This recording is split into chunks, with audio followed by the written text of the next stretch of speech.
오늘 우리가 함께 나눌 말씀의 제목은 감사가 있는 믿음, 감사가 없는 믿음. 그러면 이 제목이 매우 중요한 게 뭐냐면 감사가 믿음이라는 거예요. 여러분 믿음으로 구원받지요? 아멘. 그런데 오늘 말씀에서는 그 믿음이 무엇이냐라고 할 때 감사하는 사람에게 믿음이 있고 그 감사하는 믿음이 있는 사람이 구원받는다. 그 얘기를 하는 거예요. 자, 오늘 그럼 이제 한번 말씀을 들어볼게요. 가을이 되면은 낙엽이 붉게 물들잖아요. 그러면 저 같은 사람은 뭐라고 그러냐면 참 이쁘다 이렇게 얘기해요. 처음은 그렇다는 거예요. 참 이쁘다. 그런데 어떤 사람들이 있느냐 하면 낙엽이 저렇게 물들면 낙엽이 떨어지겠네. 그리고 거리가 엄청 지저분해지겠네. 이렇게 말하는 사람이 있어요. 우리 양화교회 모든 성도님들께서는 저처럼 이쁘네 이렇게 말하실 줄로 믿습니다. 아침에 태양이 쫙 떠오르잖아요. 그러면 그 태양을 보면서 우리는 뭐라고 얘기하느냐 하면 오늘도 참 날씨가 맑고 햇살이 따뜻하겠다. 그렇게 우리는 말하지만 어떤 사람들은 뭐라고 얘기하느냐 하면 오늘도 따갑겠다. 오늘도 덥겠다. 이렇게 말하는 사람이 있다는 거예요. 농촌에서 농사를 짓는 사람들이 있었는데 한동안 비가 내리지 않았습니다. 그러니까 어떤 사람이 뭐라고 얘기하냐면 한숨을 푹 쉬면서 하나님께서는 왜 비를 주시지 않는 거야? 내가 비 달라고 이렇게 기도하는데 하나님은 왜 내 기도를 들어주시지 않는 거야? 라고 하면서 불만과 불평을 말하는 사람이 있습니다. 그런데 어떤 사람들이 또 있느냐? 어떤 사람이 있느냐 하면 하나님 비가 오지 않지만 그래도 아직 마실 물이 있어서 감사합니다. 아멘. 그리고 땅이 조금은 메말랐지만 그래도 아직은 저 땅이 생명을 낼 수 있어서 감사합니다. 그리고 내가 저 땅을 지킬 수 있는 힘을 주셔서 감사합니다. 이렇게 희망적인 말을 하는 사람이 있어요. 하나님 앞에 불평하는 사람이 있고요. 하나님 앞에 감사하는 사람이 있습니다. 여기서 우리가 뭘 깨달을 수 있냐 하면 똑같은 상황이에요. 같은 것을 보고 같은 상황에 있으면서 어떤 사람은 감사합니다. 어떤 사람은 하나님 왜 이러십니까? 이렇게 나눠질 수 있다는 거예요. 여러분 감사는요 상황이나 환경에서 나오는 게 아닙니다. 한번 따라합니다. 감사는 믿음에서 나온다. 그러니까 믿음이 있는 사람은 감사하고요. 감사하는 사람은 믿음이 있는 거예요. 오늘 말씀에 보면 예수님께서 예루살렘이 목적지여서 예루살렘으로 가시는 중이었어요. 그런데 예수님은 대략 어떤 길로 가셨느냐 하면 정확한 길보다는 그 사이길로 가시는 걸 좋아하셨어. 왜 그러셨는지는 이제 말씀을 들어보시면 알 거예요. 예루살렘을 향해 가는데 사마리아라는 이방인들이 모여 사는 땅이 있고요. 갈릴리라고 하는 예수님의 복음을 전하는 주요 활동 지역이었던 갈릴리, 그 사이를 이렇게 가시는 거예요. 가시다가 한 마을에 들어가셨어요. 한 마을에 들어가자마자 10명이 이렇게 보니까 문둥병에 걸려 있는 거야. 나병에 걸린 10명이 멀리 서서 가까이 오면 안 되거든요. 멀리 서가지고 뭐라고 얘기하느냐 하면 예수님 여기 좀 보십시오. 여기 좀 보십시오. 우리 참 불쌍한 사람입니다. 여러분 불쌍이라는 단어가 딱 들리잖아요. 예수님은 불쌍이라는 단어가 들리면 얼른 말아보셔요. 예수님이 눈이 가장 빨리 돌아가는 게 어떤 말이냐면 불쌍이에요. 불쌍히 여기세요. 여기 우리를 불쌍한 사람입니다. 우리를 고쳐주십시오. 그러니까 예수님이 얼른 그들을 봐요. 그리고는 예수님이 다른 말씀도 안 해. 뭐라 그러냐면 빨리 가서 너희의 몸을 제사장에게 보여주라. 원래 제사장에게 가서 보여주는 이유가 뭐냐 하면 병이 나았다는 판결을 그 사람들이 해주는 거예요. 너는 병이 나았다. 그러니까 그 판결을 받기 위해서 빨리 가서 너희 몸을 보여주라. 근데 실제적으로 아직 병은 낫지 않았단 말이에요. 그런데 이 사람들이 그 말씀에 순종해서 제사장들을 향해서 막 갔습니다. 그런데 오늘 성경이 뭐라고 얘기를 해요? 일그러지고 떨어져 나간 그 피부가 깨끗해졌더라. 그러니까 이 사람들의 기분이 얼마나 좋은지 몰라요. 이 사람들은 이제 말할 수 없는 그런 기쁨을 가지고 서로를 막 축하해 줍니다. 아, 축하한다, 축하한다. 이제 우리 살았다 라고 얘기합니다. 그러면서 그 10명 중에 9명은 집으로 갑니다. 그리고 그동안 만나지 못했던 사람들을 찾아서 갑니다. 그런데 그 중에 한 사람은 참 독특해요.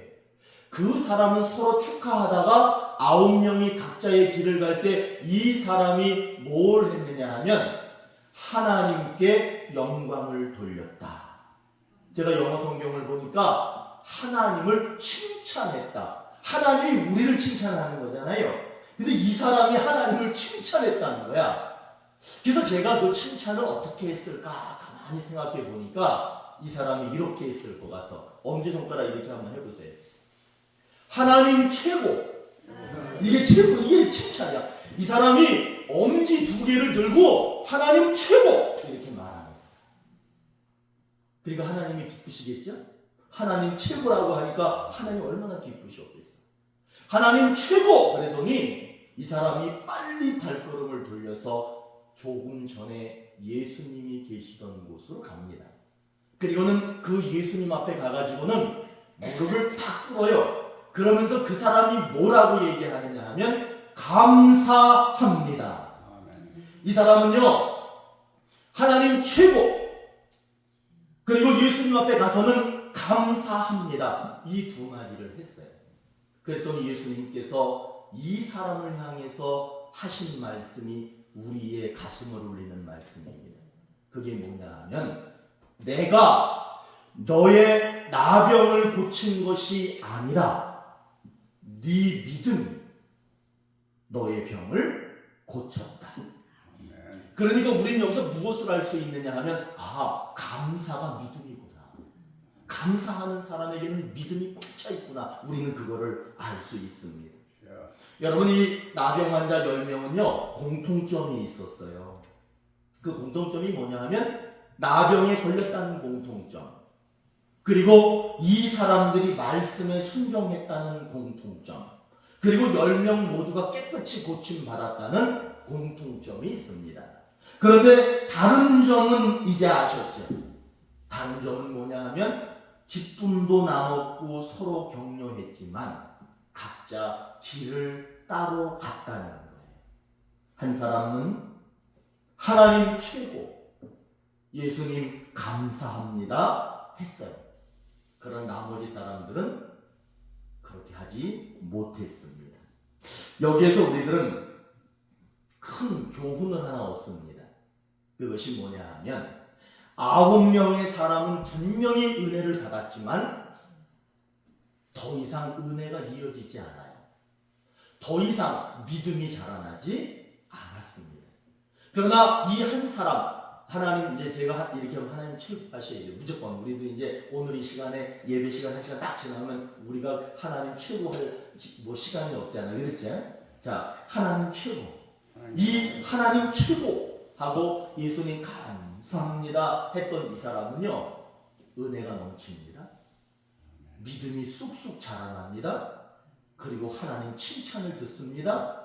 그리고는 그의 삶이 앞으로는 하나님과 함께하는 그런 삶이 됐다는 거예요. 여러분 분명히 똑같은 상황이었어요. 그리고 똑같은 은혜를 받았습니다. 그러나 그의 행동과 그의 말이 전혀 달랐습니다. 그렇기 때문에 분명히 우리가 알아야 할 것은 은혜 받는 거 중요합니다. 그러나 은혜 받는 것보다 더 중요한 것이 뭐냐? 은혜를 받은 후에 어떻게 말하고 어떻게 사느냐는 더 중요합니다. 그래서 오늘 하나님께서는 이 말씀을 통해서 우리 양화교회에 뭐라고 말씀하시느냐 하면, 여러분들은 하나님이 주신 은혜를 잊지 않는 사람들이 된답니다. 하나님의 은혜를 주시면 잊지 않고 감사합니다, 하나님 최고, 이렇게 말하는 그런 성도들이 된다라고 약속하셨습니다. 여러분 꼭 그렇게 되셔야 됩니다. 데살로니가전서 5장 18절에 이런 말씀이 있습니다. 범사에 감사하라. 이것이 그리스도 예수 안에서 너희를 향하신 하나님의 뜻이니라. 하나님의 뜻이 뭐냐 하면은요, 우리가 감사하며 사는 거예요. 하나님의 뜻이 왜 우리가 감사하며 사는 것이냐? 그 감사 속에 무엇이 들어있느냐 하면 믿음이 들어있기 때문에 그래요. 감사 속에 믿음이 들어있다면 그 다음엔 반드시 구원이 있기 때문에 반드시 감사하라고 그렇게 말씀하고 있는 겁니다. 사랑하는 양화교회 모든 성도님들, 감사하시기 바랍니다. 근데 그 감사가 되려면 은혜 받은 거 잊어버리시면 안 돼요. 그 은혜 받은 것을 감사하는 그런 여러분들이 되시기를 간절히 소망합니다. 그래서 우리는 오늘 이 나병 환자처럼, 나병 환자 그 한 사람처럼 뭐라고 자주 말해야 되느냐 하면 하나님 최고, 하나님 최고, 이런 말을 많이 하시기를 바랍니다. 그리고 또 이 사람이 했던 말, 예수님 감사합니다, 예수님 감사합니다, 이 말을 우리가 많이 해야 됩니다. 이런 말, 이렇게 행동하는 신앙인이 되어야 될 줄로 믿습니다. 왜 그러느냐? 그렇게 하면 은혜가 사라지지 않습니다. 여러분, 은혜를 받은 게 있는데 그 은혜가 사라지지 않아요. 그리고 그 은혜가 더욱더 풍성해집니다. 그리고 예수님을 믿는 믿음이 더욱 커질 수 있습니다. 그렇기 때문에 오늘 추수감사절 맞이해서 우리에게 하나님이 계속해서 감사라고 하는 말씀을 주시는데, 그 감사의 소중함을 다시 한번 가슴에 새겼으면 좋겠습니다. 양화교회 교인들은 감사, 은혜 받은 것을 잊어버리지 않는다. 그리고 감사하는 믿음을 갖는다. 이렇게 하나님이 말씀하고 계시거든요. 이 약속, 이 말씀이 우리들에게 정말 이루어지기 위해서는요, 오늘 그 10명 중에 한 사람이 했던 말과 행동을 꼭 기억해야 됩니다. 이제 여러분들이 해보세요. 그 사람이 두 가지 했다는데 뭐 했다 그랬어요? 첫 번째가 엄지를 딱 꺼내더니 하나님 최고! 그러더니 예수님 찾아가가지고 뭐라고 그랬어요? 예수님 감사합니다. 이거는 잊어버리시면 안 돼요. 이렇게 하지 않고 산다면 회개하셔야 돼요. 이렇게 하지 않으면 우리를 빨리 회개해야 돼요. 나병에 걸린 10사람 모두 똑같이 말씀에 순종했습니다. 그리고 그 사람들은 모두 똑같이 은혜를 입었습니다. 그 사람들은 모두 똑같이 같은 시간에 병이 깨끗이 낫습니다. 그런데 9은 감사가 없었어요. 그래서 더 이상 은혜가 없었어요. 큰 은혜를 받았지만 그 은혜가 거기서 끝났어요. 그러나 그 한 사람, 감사한 한 사람, 그 사람은 내가 고친 게 아니라 네 믿음이 너를 고쳤다. 그러면서 은혜가 더욱 풍성한 삶을 살게 됐습니다. 그런데 한번 생각해 보세요. 그 한 사람도 10사람, 9명하고 똑같이 각자 축하해주고 기뻐하면서 자기 집으로 돌아갔다면 그 사람에게는 더 이상 은혜가 없었을 거예요. 그리고 더욱더 풍성해지는 은혜는 기대할 수 없었을 거예요. 그 사람이 더욱더 믿음이 커지는 일은 없었을 거예요. 그러나 이 사람은 그렇게 하지 않았다는 거예요. 예수님을 믿는 사람들이 요 입에 달고 살아야 되는 말이 있습니다. 그러니까 예수 믿는다 그러면 그 사람은 그 입에서 항상 그 말이 나와야 돼요. 그 말이 뭐냐 하면, 내가 저 김진영 목사님 양학교에 오니 자꾸 따라하라 그래. 이렇게 속으로 말하지 말고 그냥 제가 따라하세요. 그럼 좀 따라하셔요. 땡큐. 땡큐. 예수 믿는 사람들은 땡큐. 그러니까 우리말로 하면 이게 뭐예요? 수고하셨습니다. 감사합니다. 이게 땡큐야. 수고하셨습니다. 정말 고맙습니다. 감사합니다. 감사합니다. 이게 땡큐야. 그러니까 예수 믿는 사람들은 감사합니다 길면은 어떻게 하면 돼? 두 글자만 하면 돼. 땡큐. 땡큐만 하면 돼. 그게 감사합니다 라는 거예요. 근데 예수 안 믿는 사람들은 미워, 싫어, 못하겠어, 내가 저걸 죽일까 살릴까 이런 말 하잖아. 그죠? 그러니까 예수 믿는 사람들은 그런 말 하는 게 아니고 이제는 무슨 말만 하면 되냐면 귀찮으면 땡큐. 그냥 귀찮아도 말을 길게 하기 싫어도 땡큐. 감사하고 고맙습니다. 이렇게 말하는 게 그리스도인 줄로 믿습니다.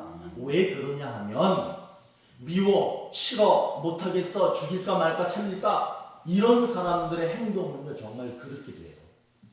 그러나 땡큐, 정말 고맙고 감사합니다 라고 하는 사람은 그의 삶도 그의 행동도 그렇게 되게 돼 있습니다. 여러분 카네기라고 하는 유명한 사람이 있어요. 그 사람이 지금도 한국의 많은 기업인들에게 영향을 줍니다. 그 사람이 이런 말을 했어요. 생각이 행동이 되고 행동이 습관이 된다.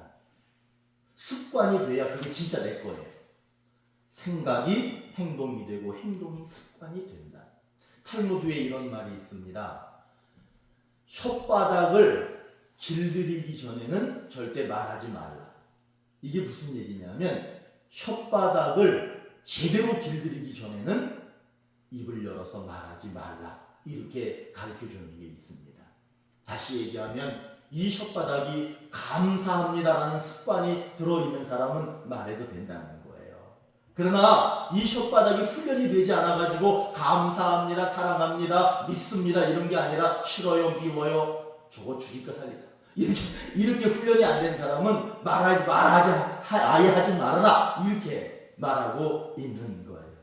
여러분 오늘 짧은 시간이지만 여러분들의 혀가 잘 버릇이 들기를 바라요.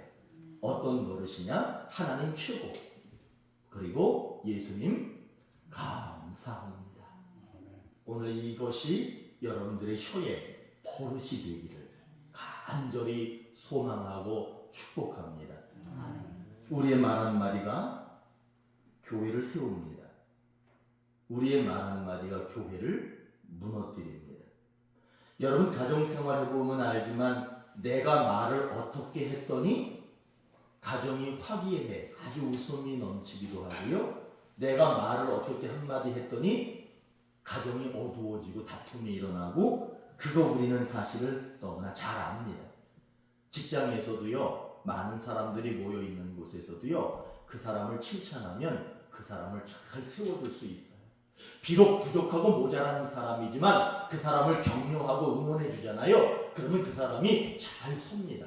그런데 아무리 똑똑하고 유능한 사람도요. 그 사람을 막 깎아내리고 비난하고 비판하면 그 사람은 무너집니다. 그렇기 때문에 여러분 우리들의 그 말 한마디가 얼마나 중요한지를 우리는 알 수 있습니다. 그렇기 때문에 우리는 이제 교회에서 뭐라고 얘기해야 되느냐? 하나님 최고, 예수님 감사합니다. 그리고 이제 우리 서로 무슨 얘기를 많이 해야 되냐면 사랑합니다. 옆 사람 보고 한번 해보세요. 사랑합니다. 왜 형제끼리 조금 어색하신가요? 이게 부부간에도요 10년, 20년, 30년 이렇게 가잖아. 그러면 우리 부부 사이에 언젠가 사랑해라는 단어가 아예 없어져서 사는 사람들 꽤 많아. 갑자기 저도 생각이 드네. 난 어떻게 하고 있나. 근데 저는 제가 하든 못하든 저는 여러분들에게 하라고 말할 수밖에 없어. 그러니까 여러분들은 교회 안에서도 사랑해. 집에서도 야 내가 나이가 85세인데 우장님 그러시면 안 돼. 내가 나이가 몇 살인데 이게 아니라 사랑해. 서로 이렇게 사랑해를 많이 하는 가정이 됐으면 좋겠어요. 그럼 교회가 살아요. 그리고 가정이 살아요. 애들이요 대전에 가 살고 세종에 가 살고 서울에 가 살고 그래도요 그 애들이 생각해. 아버지가 엄마한테 응? 사랑해 그거 자꾸 떠올라가지고 직장 출근할 때도 웃고 가고 퇴근할 때도 웃고 퇴근하고 직장에 일할 때도 기뻐서 일을 해요. 그러니까 여러분 사랑에 많이 합시다. 아멘. 사랑에 감사합니다. 고맙습니다. 이렇게 서로 격려해서 우리 양화교회가 좋아지고 여러분들의 가정도 좋아지는 그런 역사가 있기를 간절히 소망합니다. 아멘. 오늘 예수님께서 우리에게 약속하셨어. 우리 양화교회 약속하셨어. 은혜를 주고 그 은혜를 잊지 않는 사람들이 될 거고 그리고 그 은혜가 더욱 풍성한 그런 삶이 될 것이다 라고 약속을 하셨어요. 10명의 모든 사람들은 말씀에 순종했고 나병이 끝이 고침받았고 그러니까 우리는 여기서 예수님은 차별하지 않으시는구나. 차별하지 않고 모든 사람을 똑같게 은혜를 나누어 주셨구나. 그걸 알 수 있습니다. 그러나 한 사람만 하나님 최고, 예수님 감사합니다 했다는 거예요. 여러분 이게 참 은혜 주신 거, 고침을 받게 해주신 거 좋은데 안타까움이 밀려옵니다. 그렇기 때문에 우리들은 오늘 이 말씀을 들으면서 9명에 속하지 말고 그 한 사람처럼 감사합니다. 그럼으로써 은혜가 더욱 넘치는 그런 삶을 살아야 되겠다 이렇게 결단하셨으면 좋겠어요. 은혜를 받는 것도 중요하지만 은혜를 받은 이후의 삶이 더 중요하다. 그거를 우리가 다시 한번 느꼈으면 좋겠어요. 여러분 우리가 추수감사절을 지금 지내고 있는데 이 추수감사절이 어떻게 시작됐느냐 하면 청교도들이 메이플라워라고 하는 배를 타고 영국에서 미국으로 갔어요. 미국에 도착했는데 절반의 사람이 질병으로 죽었어. 그 배를 타고 간 사람이 절반이 죽었어. 그리고 씨를 뿌리면은 하나님의 약속대로는 30배, 60배, 100배로 열매 맺어야 되죠. 저는 농사를 안 줘봐서 그런지 나 그런 줄 알았어. 그런데 하나도 나지 않는 경우가 있대요. 지난주에 권사님 얘기하는 게 돼지가 와서 고구마 다 먹어가지고 고구마 하도 먹겠다고 그래요. 돼지가 와서 먹었는지 어땠는지 모르겠지만 그 메이플라워를 타고 간 사람들이 질병으로 다 많이 죽었어. 절반 이상이 죽었죠. 씨를 뿌려도 싹이 나지 않는 거예요. 흉년이 들었죠. 계속해서 질병은 돌지요. 그러니까 이 사람들이 무엇을 했느냐면 금식 기도를 했습니다. 금식하자 하고 금식 기도를 열심히 해서 조금 극복해요. 그러면 또다시 흉년이 와. 그러면 또 금식 기도를 했답니다. 그렇게 계속해서 흉년이 오고 질병이 오고 죽음이 찾아올 때 금식 기도를 계속 한 거예요. 그래서 계속해서 극복하기는 했는데 그때도 사람들에게 질병이 찾아오고 흉년이 왔을 때 한 사람이 손을 들고 얘기합니다. 제안을 합니다. 뭐라고 얘기했느냐 하면 우리가 지금까지 금식 기도를 계속했는데 계속해서 반복되고 있지 않느냐. 이제 우리가 기도를 한번 바꿔보자. 그래가지고 기도를 어떻게 바꿨느냐 하면 감사 기도를 해보자. 금식 기도가 아니라 감사하는 기도를 해보자. 우리가 비록 지금 당장 먹을 것이 없고 흉년이 들었지만 우리는 신앙의 자유를 얻었다. 그리고 정치적으로도 우리는 자유를 얻었다. 그리고 아직도 우리들에게는 이렇게 넓은 들판이 있지 않느냐 하면서 이 사람들이 그때 금식을 하지 않고 감사 주간을 만들어서 그 기간 동안에 감사를 했답니다. 그래서 그 땅이 미국 땅이 된 거예요. 여러분, 우리가 무엇 때문에 어떤 문제 때문에 기도를 하는 것 중요합니다. 그런데 오늘 말씀은 우리에게 기도와 더불어서 무엇을 하라고 가르쳐주고 있느냐? 감사. 그 감사가 믿음이요, 감사가 기도요, 감사가 응답의 조건이고, 감사가 교회를 세우고, 감사가 가정을 세운다. 그렇게 말하고 있는 겁니다. 여러분, 청교도들이 질병과 죽음을 이겨낼 수 있었던 게 기도이지만 그 기도를 한번 바꿔본 거예요. 감사로 바꿔본 거예요. 그랬더니 그것이 기도의 이상의 능력을 발휘하더라는 거예요. 하나님 앞에 감사했더니 하나님이 은혜를 더 부어주셨다는 거예요. 네. 여러분, 우리 가정과 직장과 교회에서 감사하는 말이 더 많아지고 감사하는 행동이 더 많아지고 그러면 흥합니다. 그런데 불신 갖고 지적하고 그러면 망합니다. 여러분 망하고 싶은 사람 아무도 없습니다. 그렇기 때문에 좋은 말하고 좋은 행동하고 그렇게 해서 흥하는 우리가 됐으면 좋겠어요. 아멘. 예수님은 10명 모두에게 똑같은 은혜를 주셨습니다. 우리는 여기서 압니다. 은혜를 받는 것 중요하지만 그 은혜를 지켜가는 게 더 중요하다. 받았을 때 그 기쁨이 크지만 그 기쁨을 계속해서 유지해가기 위해서는 하나님 앞에 최고 감사합니다 하는 것이 더 중요하다는 것을 알았습니다. 사랑하는 영화교회 여러분, 1년 동안 하나님이 은혜를 많이 주셨습니다. 아멘. 그러니까 그 은혜 받은 것을 잊어버리지 마십시오. 잊어버리지 않는 것은 감사하는 거예요. 그러면 잊어버리지 않고 더 큰 은혜가 임하리라고 오늘 약속하셨습니다. 이런 삶이 우리들에게 이루어지기를 간절히 축원합니다.